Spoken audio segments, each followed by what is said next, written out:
ஈரோடு மாவட்டம் ஆனைக்கல் பாளையத்தில் செய்தியாளர்களிடம் பேசிய தாவேகா தலைமை ஒருங்கிணைப்பாளர் செங்கோட்டையன் எடப்பாடி பழனிசாமி குறித்து தாம் 1972ஆம் ஆண்டில் இருந்து பேச ஆரம்பித்தால் அவர் வீதியில் நடமாட முடியாது என்று கூறினார். அவரை பற்றி நான் பேச வேண்டும் என்று சொன்னால் 79 ஆரம்பித்தால் அவர் தாங்க மாட்டார். அவர் எப்படி என்னிடத்திலே வந்தார், எந்த வகையில் நின்றார், எங்கெங்கே என்ன செய்தார் என்பதெல்லாம் சொல்ல முடியாது. சீமானுக்கு வாக்களிப்பது நோட்டாவுக்கு வாக்களிப்பது போன்றது என முன்னாள் மத்திய அமைச்சர் ப. சிதம்பரம் விமர்சித்துள்ளார். சிவகங்கை மாவட்டம் காரைக்குடியில் போட்டியிடும் காங்கிரஸ் வேட்பாளர் மாங்குடியை ஆதரித்து பொதுக்கூட்டத்தில் பேசிய அவர் சந்தர்ப்பவாத அரசியல் கட்சியான அமமுகவை நிராகரிக்க வேண்டும் என்றார். நாம் தமிழர் கட்சி ஒருங்கிணைப்பாளர் சீமானுக்கு உலகமே பகைதான் என்றும் 180 தொகுதிகளில் தாவேகா வேட்பாளர்களுக்கு அடையாளமே கிடையாது என்றும் தெரிவித்தார். நாம் தமிழர் கட்சி அந்த வேட்பாளருக்கு போடுவது என்பது நோட்டாக்கு போடுற மாதிரி தான். நாடாளுமன்ற உறுப்பினர் சொன்னார்கள், அது வீணான ஓட்டு. திருவள்ளூர் மாவட்டம் ஆவடி தொகுதியில் வாக்கு சேகரித்த அமைச்சர் நாசருக்கு திமுக நிர்வாகிகள் ஆளுயர வேல் வழங்கி உற்சாக வரவேற்பளித்தனர். பாதிரிவேடு பகுதியில் கூட்டணி கட்சியினருடன் ஆவடி நாசர் உதயசூரியன் சின்னத்திற்கு வாக்கு சேகரித்தார். அப்போது மேளதாளங்கள் முழங்க வேல் வழங்கியும் மலர் தூவியும் வரவேற்பளித்தனர்.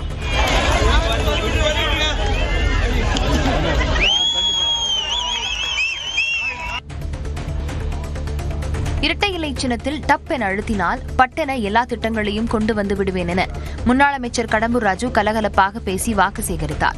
தூத்துக்குடி மாவட்டம் கோவில்பட்டி தொகுதிக்குட்பட்ட வடக்கு இலந்தைக்குளம், கம்மாப்பட்டி பகுதிகளில் வாக்கு சேகரித்தார். அப்போது திமுக ஆட்சியில் விலைவாசி உயர்வால் ஒவ்வொரு குடும்பத்திற்கும் 1 லட்சம் ரூபாய் கடன் இருப்பதாக கூறியுள்ளார்.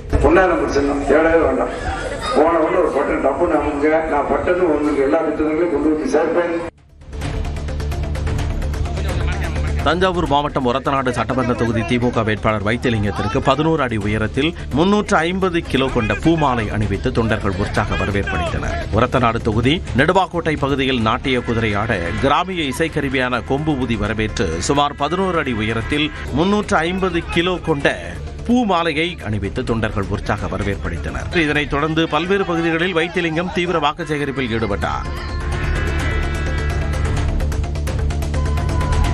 ஜெயலலிதாவின் விசுவாசி என கூறி பதவி சுகத்தை அனுபவித்த ஓ. பன்னீர்செல்வம் நம்புவர்களின் காலை வாரி விடுபவர் என்று தமாமுக தலைவர் ஜான் பாண்டியன் விமர்சித்துள்ளார். தேனி மாவட்டம் போடிநாயக்கனூர் தொகுதி அதிமுக வேட்பாளர் நாராயணசாமிக்காக வாக்கு சேகரித்த அவர் திமுக கூட்டணி கட்சிகளை சாடினார். சொல்ல வேண்டியதில்லை, புறப்பார்வை பார்த்து தலை நிமிடாமலே மக்களை கால வாருகின்றவர்தான் அவர் என்பதை எண்ணி பாருங்கள்.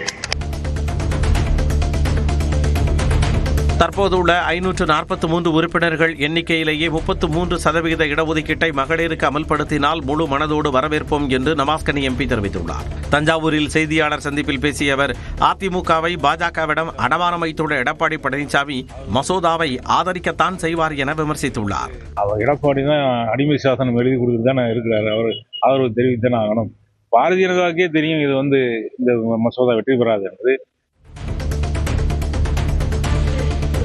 33 விழுக்காடு மகளிர் இடஒதுக்கீடு மசோதாவை நிறைவேற்றி 3 ஆண்டுகள் ஆன பின்னும் பிரதமர் மோடி அமல்படுத்தாதது ஏன் என்று அமைச்சர் ஐ. பெரியசாமி கேள்வி எழுப்பியுள்ளார். திண்டுக்கல் மாவட்டம் பழனி தொகுதி சிபிஎம் வேட்பாளரை ஆதரித்து வாக்கு சேகரித்த அவர் நிர்மலா சீதாராமன் சொல்வது போல் தமிழ்நாடு எதையும் இழக்காது என்றும் கூறியுள்ளார்.